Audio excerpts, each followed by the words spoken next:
The Lord be with you. and with your spirit. A reading from the Holy Gospel according to Matthew. Glory to you, O Lord.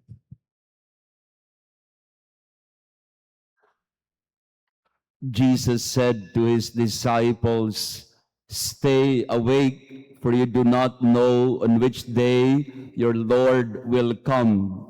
Be sure of this, if the master of the house had known the hour of night when the thief was coming, he would have stayed awake and not let his house be broken into.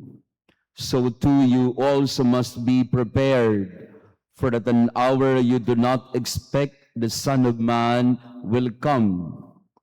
Who then is the faithful and prudent steward whom the master has put in charge of his household to distribute to them their food at the proper time? Blessed is that servant whom his master on his arrival finds doing so. Amen, I say to you, he will put him in charge of all his property.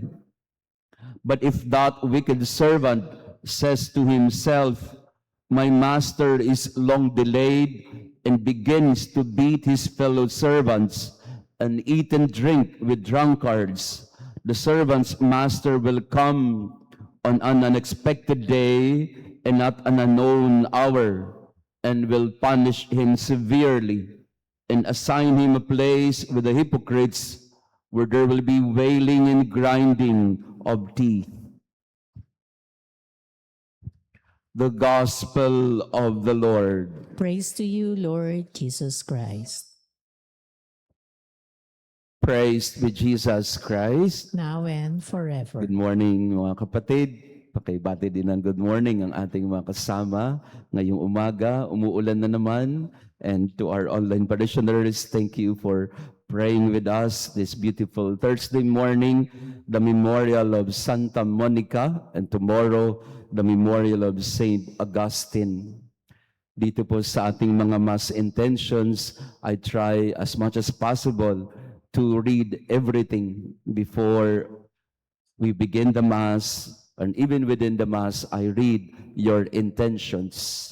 Isa ho na intention that caught my attention is somebody from our community asking for prayers for her nephew, sa kanyang pamangkin. At ang sabi niya, please pray for my nephew, Father. He has estranged himself to the family. Naglayas at ayaw na bumalik. He has nothing to do with his family anymore. So pray na magkaroon ng conversion ang aking pamangkin, na makita niya ang kahalagahan ng pamilya, na bumalik siya sa kanyang pamilya at mahal sa buhay. For a very long time, very, very long, that was the prayer of Saint Monica. Same prayer, na sana magbalik loob na ang aking anak, that my son would be converted from his wicked ways. Iba-iba ang reckoning, ang iba 30 years, ang iba 17 years, but it doesn't matter. Matagal na panahon na si Santa Monica ay naghintay para sa yung kanyang anak ay magkaroon ng pagbabago. At ang mahirap sa paghihintay, you do not have control of the time. You do not control the outcome.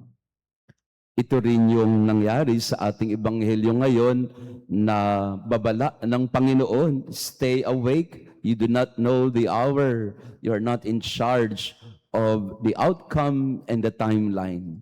So, the only thing you can do is you have to wait patiently. You have to remain awake, stay awake, for you do not know when the Lord is coming to your life. And be ready, be prepared all the time. And kaya magandang sa misa natin ngayon, tanggapin natin ang katotohanan na we are never really in charge and in control of the outcomes in our life. Minsan kasi iniisip natin na bigyan si Lord ng deadline, bigyan si Lord ng dapat by this time, ganito na yan. O dapat next year, mangyari na yan. O dapat next month, makuha ko na yan. Minsan wala tayong pasensya sa plano ng Diyos. When in fact, He's the only one who knows if ever our prayers are to be answered, if ever our family is to reconcile, if ever our relationships are to be sorted out, our finances get better, we don't know. We can only be vigilant. We can only be awake and say to the Lord, Lord, why does it take time for you to come? Why do you make me wait? Imagine Santa Monica praying for her son to find the faith. No, they came from North Africa in Algeria, and si St. Augustine Naglayas, he wanted to pursue his career in Rome, in Italy. Pumunta ng Rome, eventually Milan. Ano ginawa ni Santa Monica? Sinundan yung kanyang anak. Hindi niya tinantanan. Hindi niya tinigilan. Sinubaybayan niya ang kanyang anak. Hindi niya sinukuan. The tears of Saint Monica. So it's not just the patience of Monica that is given to us. It is also her tears. It is said that there was no mother, except the Blessed Mother, perhaps. There was no mother that had tears for her child more than Santa Monica. Yung luha at pighati na dinaanan ni Santa Monica para sa kanyang anak sa mahabang panahon. Pero nagtiyaga, nagpasensya, nagtiwala, at higit sa lahat, hindi sumuko. Pakisabi sa katabi mo, huwag kang susuko. Ano? Kung 10 years ka pang na naghihintay, dodoblehin pa ni Lord yung paghihintay. We have to be awake, stay vigilant. If the Lord is delayed in His coming, if our prayers are not yet answered at any given time or in the very near future, when things are not certain, like Monica, we say, with tears in our eyes, bahala ka na nga, Lord. Ikaw ang may alam, ikaw ang may akda. I can only wait patiently.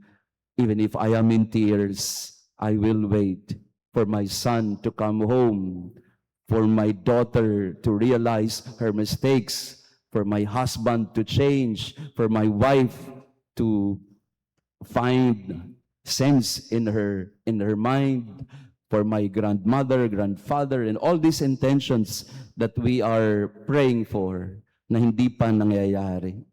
Hintay lang. Hintay lang. The Lord knows what He is doing.